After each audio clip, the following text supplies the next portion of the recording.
இன்னைக்கு நான் பிக் பண்ணியிருக்கிற ஸ்டாக் 197 கம்யூனிகேஷன். இதை தான் பேடிஎம் ஸ்டாக்னு சொல்லுவாங்க. 6th நவம்பர் இந்த ஸ்டாக்கை பை பண்ணிவிட்டு 7th நவம்பர் இந்த ஸ்டாக்கை நான் செல் பண்ணியிருக்கேன். இது ஒரு லாஸ் மேக்கிங் ட்ரேட். இந்த ட்ரேடில் என்ன தான் இந்த இடத்துல பாசிட்டிவாக காட்டினாலும் ஆஃப்டர் சார்ஜஸ் இந்த ஸ்டாக் வந்து நமக்கு லாஸில் தான் முடிஞ்சிருக்கு. நான் இந்த ஸ்டாக்கை பிக் பண்ணினதுக்கு reason supply zone break out. Supply ஜோனுங்கிறது it is opposite of demand zone. நான் டிமாண்ட் ஜோனை எப்படி டிஃபைன் பண்ணுவேன்னா, இந்த இடத்துல ஒரு ரேலி இருக்கும், இது ஒரு பேஸு, இது ஒரு ரேலி. இதனோட ஆப்போசிட்டு இங்கே ஒரு ட்ராப் இருக்கும், இது ஒரு பேஸு, இது ஒரு ட்ராப். ஸோ ட்ராப் பேஸ் ட்ராப்னு வந்ததுன்னா அதை நம்ம சப்ளை ஜோன்னு சொல்லுவோம். இந்த இடத்துல அதே மாதிரி ஒரு பெரிய ரெட் கேண்டில் ஒன்று ஃபார்ம் ஆகிருக்கு.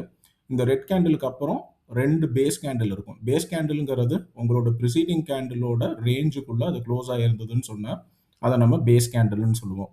இந்த பேஸுக்கு அப்புறம் மறுபடியும் ப்ரைஸ் வந்து ட்ராப் ஆகிடுச்சு. எப்போ அகெயின் இது வந்து சப்ளை ஜோனுக்கு உள்ளே வருதோ இந்த இடத்துலேருந்து ப்ரைஸ் கீழே வரணுங்கிறது வந்து நம்மளோட அசம்ஷனாக இருக்கும். அதுதான் வந்து நம்ம சப்ளை ஜோனுன்னு சொல்லுவோம். ஸோ ப்ரைஸு சப்ளை ஜோனு கிட்ட வந்ததுக்கப்புறம் கீழே விழுந்துருச்சுன்னு சொன்னால் நம்ம அந்த இடத்துல ஷார்ட் பொசிஷன் வச்சுருந்தோம்னு சொன்னால் நமக்கு ப்ராஃபிட்டபுளாக இருக்கும். எப்பயுமே நம்ம டிமாண்ட் ஜோனில் அந்த ஜோனுக்குள்ளே ப்ரைஸ் வந்து விழுந்ததுன்னு சொன்னால் நம்ம பை பண்ணுவோம். சப்ளை ஜோனில் வந்து ஷார்ட் பண்ணணும். இந்த ட்ரேடை நான் பிக் பண்ணினதுக்கு ரீசன் இந்த சப்ளை ஜோனுக்கு வந்ததுக்கப்புறம் ப்ரைஸு இந்த சப்ளை ஜோனையும் பிரேக் அவுட் பண்ணிவிட்டு மேலே வந்து ஒரு க்ளோஸ் வச்சுருக்கு. ஸோ இந்த ஜோன் வந்து இன்வேலிட் ஆகிடுச்சு. ஸோ இதை வந்து நம்ம ஷார்ட் பண்ணணுங்கிற அவசியம் கிடையாது. நம்ம லாங்லேயே போகலாம். எப்போ அகெயின் இந்த ஜோனுக்குள்ளே ப்ரைஸ் வந்து விழுதோ அப்போ தான் வந்து இந்த ஸ்டாக்கை நான் பிக் பண்ணியிருப்பேன். நான் போட்டிருக்கிற ஃபர்ஸ்ட் ஆரஞ்சு லைன் என்னோட பை டேட்டு, நான் போட்டிருக்கிற செகண்ட் ஆரஞ்சு லைன் என்னோட செல் டேட்டு. இந்த கேண்டில்ஸை நான் இப்போ ரீப்ளை பண்ணுறேன். இது என்னோட ஃபர்ஸ்ட் கேண்டில்.